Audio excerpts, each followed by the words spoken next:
Hello everyone. तो previous video में हमने वर्किंग फेज तक कर लिया था। देन अब हम आने इंटरव्यू के जो 3 फेजेस थे, है ना, ओरिएंटेशन फेज, वर्किंग फेज और टर्मिनेशन फेज। देन आज हम देखने वाले हैं टर्मिनेशन फेज। तो ये जो फेज होता है, इसमें भी स्किल की रिक्वायरमेंट होती है on the part of the interview. तो क्लाइंट जो है उसको एक क्लू दिया जाना चाहिए दैट कि मतलब इंटरव्यू जो है एंड पे आने वाला है। फॉर एग्ज़ाम्पल, तो जैसे कि आप ऐसे बोल सकते हो कि सिर्फ 2 क्वेश्चंस और हमें आपसे पूछने हैं, या फिर हम लोग ये इंटरव्यू ख़त्म, मतलब हम बस होने वाला है, 5 से 6 मिनट और लगेंगे, उसके बाद में आप जा सकते हैं। तो ये टर्मिनेशन फेज में था। तो ये बहुत स्किलफुल तरीके से हमें पेशेंट को कन्वे करना होता है ये। तो ये जो अप्रोच है ये भी क्लाइंट को देती है एक अपॉर्चुनिटी कि भाई वो क्वेश्चंस आस्क करे और जो इंटरव्यू टर्मिनेटेड होगा एक फ्रेंडली तरीके से जो इंटरव्यू है वो एंड अप हो जाता है। ये जो अप्रोच है, टर्मिनेशन फेज में क्या होगा, क्लाइंट को एक अपॉर्चुनिटी मिलती है कि वो और क्वेश्चंस भी पूछ सकता है, क्योंकि वो उसको कन्वे कर देगा, जो भी हेल्थ प्रोफेशनल होगा कि ये इंटरव्यू एंड अप होने वाला है, तो उसको लगेगा कि मतलब मुझे जो भी मेरा डाउट है वो मुझे पूछना चाहिए। Types of interview technique. अब एक होती है ओपन एंडेड क्वेश्चंस। ये it prompts client to describe a situation in more that 1 or 2 words. एक या 2 शब्दों से ज़्यादा शब्दों में एक सिचुएशन को डिस्क्राइब करना होता है। This questions give chance to client to speak freely. अब ये जो क्वेश्चंस होंगे वो क्लाइंट को चांस देते हैं कि वो फ्रीली बात कर सकें, है ना। ओपन एंडेड क्वेश्चंस में क्या होगा, अगर ओपन एंड पे आप क्वेश्चन पेशेंट से पूछोगे, क्लाइंट से पूछोगे, तो वो एक या एक से ज़्यादा शब्दों में उस चीज़ को बताएगा, तो वो फ्रीली वो चीज़ें बताएगा। जैसे example, what do you know about your condition, कि आप अपनी कंडीशन के बारे में क्या जानते हो, आपको हॉस्पिटल में कैसा लग रहा है, तो वो खुल के बताएगा कि मुझे ऐसा ऐसा फील हो रहा है एंड ऑल। देन आता है क्लोज एंडेड क्वेश्चन। जब आप पूछोगे पेशेंट से कि it prompts clients to give answer in only 1 or more words, या तो पेशेंट को एक या फिर एक से ज़्यादा वर्ड्स में पेशेंट को आंसर करना होगा। तो वो पूछेंगे कि डू यू हैव पेन, तो उसको बताना होगा हाँ है, कहाँ है। How many time you go for toilet, की कितने बार आप वॉशरूम जाते हो, तो वो बताएंगे कि एक ही बार, एक एपिसोड होता है या 2 एपिसोड होता है, मतलब जितने भी। देन आता है आपका ऑब्जर्वेशन। ऑब्जर्वेशन में क्या होता है, it is gathering data by using the senses, vision, smell and hearing are used. अब इसमें क्या होगा, जो ऑब्जर्वर होगा वो अपने 5 सेंसेस का इस्तेमाल करके इंफॉर्मेशन डेटा को गैदर करेगा सेंसेस के through. History collection then next topic आता है इंटरव्यू टेक्निक में। हिस्ट्री कलेक्शन के कंपोनेंट्स क्या आते हैं, बायोलॉजिकल इन्फॉर्मेशन आपको पेशेंट से पूछनी पड़ेगी। Reason for seeking health care, कि भाई आप हेल्थ केयर क्यों सीख करना चाहते हो, उसको प्रेजेंट इलनेस क्या है, पास्ट हेल्थ हिस्ट्री क्या है उसकी, उसकी फैमिली हिस्ट्री क्या है, उसकी एनवायरमेंटल हिस्ट्री क्या है, उसकी साइको सोशल हिस्ट्री क्या है, उसकी मेंटल हिस्ट्री क्या है, उसकी मेंटल स्टेट क्या है, उसको डिप्रेशन एंजाइटी तो नहीं है, उसका एनवायरनमेंट कैसा है, पीसफुल है या फिर क्राउडी है या पोल्यूटेड है, उसके फैमिली में किसी को वो दिक्कत तो नहीं थी, पास्ट हेल्थ हिस्ट्री कैसी रही है, हेल्थी लाइफस्टाइल रही है नहीं रही है, प्रेजेंट में उसको क्या इलनेस चल रही है, पेट दर्द है, क्या है, अनीमिया है या डिसेंट्री हो रहा है, डायरिया हो रहा है, जो भी है, और वो हेल्थ केयर लेने क्यों आया है, सब चीज़ें हमने हिस्ट्री कलेक्शन में पूछना है। उसकी सोशल हिस्ट्री क्या है, मतलब लोगों से सोशल रहना उसको पसंद है नहीं है, ये सब चीज़ें पूछना है। फोर्थ पॉइंट आ जाता है आपका फिजिकल एग्जामिनेशन। फिजिकल एग्जामिनेशन एक तरीके का सिस्टमैटिक डेटा कलेक्शन मेथड है जो हेल्थ प्रॉब्लम्स को डिटेक्ट करने के लिए होता है। हेल्थ प्रॉब्लम्स क्या हो रही हैं, तो एक सिस्टमैटिक डेटा कलेक्शन मेथड है। To conduct the examination the nurse uses techniques of inspection, palpation, percussion and auscultation. Physical exam, ये बहुत इंपॉर्टेंट चीज़ है कि भाई ये पूछा जाता है कई बार कि जो फिजिकल एग्जामिनेशन एक तरीके का सिस्टमेटिक डेटा कलेक्शन का मेथड होता है। और फिजिकल एग्जामिनेशन में नर्स क्या टेक्निक यूज़ करती है, सबसे पहला inspection, then another one palpation, then percussion, then auscultation. उसके बाद आता है लैब एंड डायग्नोस्टिक टेस्ट। जैसा आप यहाँ पे वाइल्स ट्यूब्स देख रहे हो, है ना, पर्पल वॉयलेट वाइल है, प्लेन रेड है, और ग्रे वाइल्स भी होती हैं, येलो वाइल्स भी होती हैं। आप यहाँ पे एक्सरे देख रहे हो, है ना, जो भी चीज़ें हैं। Example of studying and object examples of subjective and objective data के एग्जाम्पल क्या होते हैं? सब्जेक्टिव डेटा में क्या आते हैं? मिस्टर एक्स, मतलब जो भी क्लाइंट होगा वो बताएगा कि I am worried about my disease prostate cancer, what will be my future. ठीक है, तो उसको मतलब प्रोस्टेट, उसका जो प्रोस्टेट ग्लैंड है उसमें उसको प्रॉब्लम हो रही है, मेल पेशेंट है, तो मेरे को अपनी डिजीज़ के बारे में चिंता है, तो मेरा फ्यूचर क्या होने वाला है। अब इसके बीच में उसको बहुत ज़्यादा एनजाइटी होगी, बहुत ज़्यादा चिंता है उसको। देन ऑब्जेक्टिव डेटा क्या होगा कि पेशेंट का पुअर आई कांटेक्ट है, ये उसने ऑब्जर्व किया, अच्छा आई कांटेक्ट नहीं हो रहा है। देन फेशियल एक्सप्रेशन, अच्छा इसको कोई दिक्कत है, तो डल सा फेस लग रहा है। देन क्लेंचेस हैंड्स, अपने हैंड्स को क्लेंच कर रहा है। देन रेस्टलेसनेस हो रहा है उसको बहुत ज़्यादा। देन उसके बाद में आता है आपका वैलिडेशन ऑफ डेटा। जो इन्फॉर्मेशन हमने गैदर की थी असेसमेंट के टाइम पे, उसको डबल चेक जब हम करते हैं, उसका वेरिफिकेशन करते हैं कि एक एक्यूरेट या कंप्लीट नहीं है, उसको उसके कंफर्मेशन को ही वैलिडेशन ऑफ डेटा बोला जाता है। Validation of collected data involves comparing the data with other. जो हमने कलेक्टेड डेटा है उसमें क्या क्या चीज़ें आ जाएंगी? डेटा को कंपेयर करेंगे दूसरे डेटा के साथ में, अदर सोर्सेज के साथ में।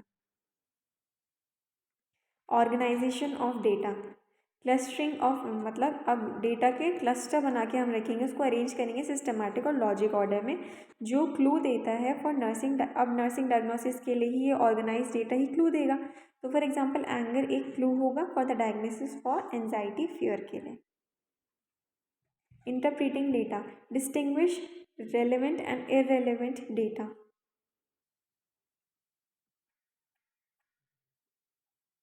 अब हमें इंटरप्रिटेशन ऑफ डेटा है कि भाई ये डेटा हमारे काम का है, ये रेलेवेंट है, ये बिना बात के लिया गया है। डिटरमाइन करेंगे whether and where there are gaps in the data, कि या तो गैप्स हैं और कहाँ पे गैप्स छोड़े हुए हैं डेटा में, और कॉजेज़ का जो कॉज का जो पैटर्न होगा उसको आइडेंटिफाई करेंगे। देन डॉक्यूमेंटेशन ऑफ डेटा करेंगे। असेसमेंट फेज को कंप्लीट करने के लिए जो नर्स है रिकॉर्ड करेगी क्लाइंट के डेटा को। एक्यूरेट डॉक्यूमेंटेशन बहुत ज़्यादा ज़रूरी होता है और इंक्लूड करना चाहिए all data collected about the clients के जो हेल्थ स्टेटस के बारे में जो डेटा था सारा एक्यूरेटली डॉक्यूमेंटेड होना चाहिए, बहुत ज़्यादा एसेंशियल चीज़ है। स्टेप्स ऑफ नर्सिंग प्रोसेस का जो सेकेंड स्टेप है देन वो आता है नर्सिंग डायग्नोसिस। नर्सिंग डायग्नोसिस में क्या होता है? ये सेकेंड फेज है नर्सिंग प्रोसेस का, पाइवोटल स्टेप है इन नर्सिंग प्रोसेस में। पाइवोटल स्टेप क्यों है? क्योंकि it involves critical thinking, critical thinking involve हो रही है इसमें, तभी तो पाइवोटल स्टेप है। इस फेज में क्या पाइवोटल स्टेप इसलिए भी क्योंकि नर्स से देखो वही चीज़ लिखी हुई है कि क्रिटिकल थिंकिंग, हमें क्रिटिकल थिंकिंग स्किल्स का हम इसमें यूज़ करते हैं तो इंटरप्रेट असेसमेंट को, जो भी असेसमेंट हमने पहले किया था उसका इंटरप्रिटेशन करना है उस डेटा का, क्लाइंट की प्रॉब्लम को आइडेंटिफाई करने के लिए। देन नंदा, आपने सुना होगा, नंदा की फुल फॉर्म होती है north American nursing diagnosis association, define और रिफाइन नर्सिंग। तो जो ये north American nursing diagnosis association है ये नर्सिंग को डिफाइन भी करती है और रिफाइन भी करती है। North American nursing diagnosis association Nanda, जो पर्पस है नंदा का वो ये है कि डिफाइन करना और रिफाइन करना and promote a taxonomy of nursing diagnostic terminology. इसमें मतलब एक तरीके से ये डिफाइन और रिफाइन करता है और प्रमोट करता है नर्सिंग डायग्नोस्टिक टर्मिनोलॉजी को, ये आपका प्रमोट करेगा। अब टेक्सोनॉमी क्या होती है? टेक्सोनॉमी एक क्लासिफिकेशन सिस्टम होता है ना, सेट ऑफ कैटेगरीज होती हैं जिनको अरेंज किया जाता है एक सिंगल प्रिंसिपल के बेस पे। तो वही जो तो यही जो क्लासिफिकेशन सिस्टम जो होता है नर्सिंग डायग्नोस्टिक टर्मिनोलॉजी का, उस चीज़ को ये प्रमोट कर रहा है नंदा। इन 2000 में taxonomy 1 revise to taxonomy 2, currently approved 13 domains and 47 classes, 247 nursing diagnosis है। इसमें क्या बोला गया है कि जो अब इस करेंटली जो है नंदा के अकॉर्डिंग अप्रूव 13 डोमेन्स होती हैं, इसके अंदर 47 क्लासेस होती हैं और 247 नर्सिंग डायग्नोसिस हैं टोटल। नंदा नर्सिंग डायग्नोसिस क्या है? डायग्नोसिस एक स्टेटमेंट होती है या फिर कंक्लूजन हम बोल सकते हैं regarding the nature of phenomena. जो भी चीज़ें जो भी फिनोमिना हो रहा है उसके नेचर के रिगार्डिंग पे जो भी कंक्लूजन आता है उसको डायग्नोसिस बोलते हैं। और डायग्नोस्टिक लेबल जो स्टैंडर्डाइज नंदा नेम्स जो होते हैं फॉर द डायग्नोसिस के लिए आर डायग्नोस्टिक नेम्स। नंदा जो ये जो एसोसिएशन है इसके इसके जो स्टैंडर्डाइज नेम्स होंगे डायग्नोसिस के लिए उसी को डायग्नोस्टिक लेबल बोला जाता है। और डायग्नोसिस क्या है? ये एक तरीके का स्टेटमेंट बोल लो, कंक्लूजन बोल लो कि भाई फिनोमिना का नेचर के रिगार्डिंग पे तो एक स्टेटमेंट हम दे देते हैं तो उसको डायग्नोसिस बोलते हैं। इन 1990 में नंदा ने अडॉप्ट किया था on official working definition nursing diagnosis की। उन्होंने एक ऑफिशियल नर्सिंग डायग्नोसिस की डेफिनेशन दी थी। वो क्या थी? Nursing diagnosis a clinical judgement about individual family और कम्युनिटी रिस्पॉन्सेज टू एक्चुअल और potential health problems life process.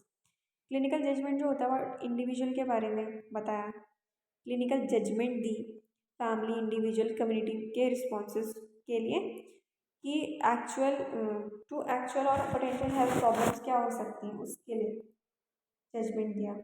Nursing diagnosis provides the basis for selection of nursing interventions to achieve outcome for which the nurses accountable.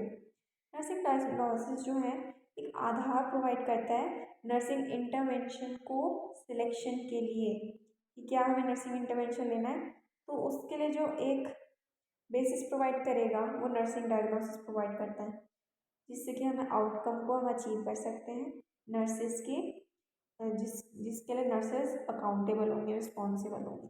Professional nurses जो होती हैं वो nursing diagnosis बनाने के लिए responsible होती हैं। डोमेन्स, अब 13 डोमेन्स हमने नंदा के अकॉर्डिंग बताई थी ना, तो उन डोमेन्स के बारे में अब हम देखने वाले हैं। तो वो डोमेन्स क्या है? पहला है हेल्थ प्रमोशन, हेल्थ को प्रमोट करना है। देन दूसरा है न्यूट्रिशन। थर्ड है एलिमिनेशन एक्सचेंज, भाई फीशीज और यूरिन का एलिमिनेशन। और उसके बाद में आता है एक्टिविटी और रेस्ट, मतलब क्या क्या एक्टिविटीज़ हैं या फिर रेस्ट एक्टिविटी या रेस्ट करना है पेशेंट को। परसेप्शन और कॉग्निशन, परसेप्शन क्या पेशेंट परसीव कर पा रहा है, सेल्फ परसेप्शन क्या है, रोल रिलेशनशिप, सेक्सुअलिटी, कोपिंग और stress tolerance, life principal, safety, protection, comfort, growth and development, ये सारी चीज़ें भी आ जाती है डोमेन्स के अंदर।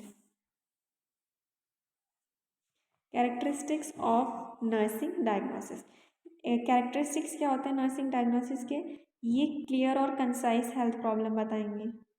It derive from existing evidences about the client, जो एग्जिस्टिंग एविडेंस होंगे क्लाइंट के बारे में उसी से नर्सिंग डायग्नोसिस बनता है। पोटेंशियली अमेंडेबल होता है नर्सिंग थेरेपी पे। It is the basis for planning and carrying out nursing care. ये एक आधार होता है कि भाई हमें प्लान करनी है और नर्सिंग केयर प्लान करनी है और उसको हमने आपका एग्जीक्यूट भी करना है, तो उसी का तो किसके बेसिस पे करते हैं? हम नर्सिंग डायग्नोसिस के बेसिस पे करते हैं। Types of nursing diagnosis, actual nursing diagnosis होता है, एक रिस्क नर्सिंग डायग्नोसिस होता है। तो ये अलग अलग कलर से इसको आपका दे रखा है कि डार्क ऑरेंज हो गया, then light orange, then slight dark yellowish to light yellowish, then slight lemonish green types हो गया, है ना। तो एक्चुअल नर्सिंग डायग्नोसिस होता है, रिस्क नर्सिंग डायग्नोसिस होता है, हेल्थ प्रमोशन नर्सिंग डायग्नोसिस होता है, पॉसिबल नर्सिंग डायग्नोसिस होता है, सिंड्रम नर्सिंग डायग्नोसिस भी होता है कि क्या सिंड्रम आ रहा है, किस सिंड्रम से पेशेंट डील अप कर रहा होगा। और पॉसिबल नर्सिंग डायग्नोसिस क्या बन सकता है? हेल्थ को प्रमोट करने वाला नर्सिंग डायग्नोसिस होता है। ये सारी चीज़ें आ जाती हैं नर्सिंग डायग्नोसिस। तो अब पहला है एक्चुअल नर्सिंग डायग्नोसिस, एक क्लिनिकल जजमेंट होता है अबाउट ह्यूमन एक्सपीरियंस के बारे में, responses to health conditions, life process that exist in the individual family और community. Clinical judgement about health experience, responses to health conditions, life processes that exist in an individual family और जो भी health problems health conditions होंगी तो उसके बारे में clinical judgement करना एक्चुअल नर्सिंग डायग्नोसिस में आता है। और एक्चुअल क्लाइंट प्रॉब्लम जो है प्रेजेंट होगी at the time of assessment के टाइम पे, जो एक्चुअल क्लाइंट प्रॉब्लम प्रेजेंट होती है it is based on the presence of science and symptoms. क्या साइंस और सिम्टम्स पेशेंट को आ रहे हैं उसके बेस पे होता है ये एक्चुअल नर्सिंग डायग्नोसिस। एग्जाम्पल हो गया इनफेक्टिव ब्रीदिंग पैटर्न,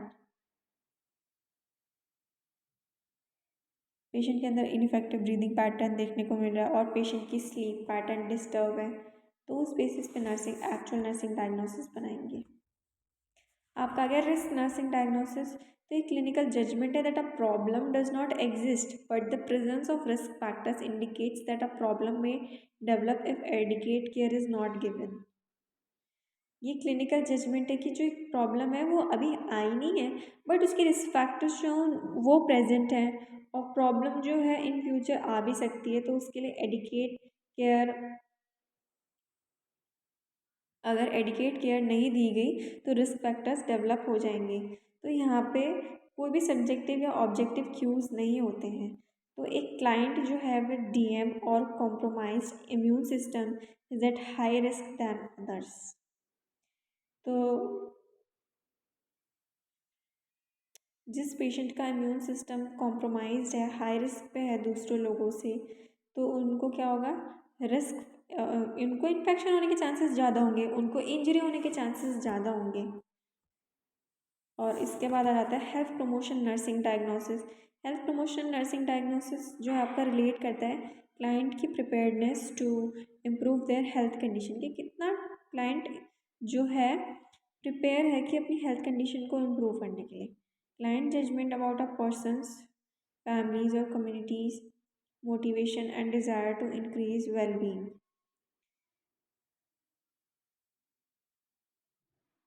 और इसमें बहुत ज़्यादा सारी सभी लोग जो होते हैं बहुत ज़्यादा मोटिवेटेड होते हैं और उनकी इच्छा होती है कि वो उनके वेलबींग को इंक्रीज़ कर सकें। Example readiness for enhanced family coping, readiness होती है जो एनहेंस्ड फैमिली कोपिंग के लिए, readiness for enhanced self esteem.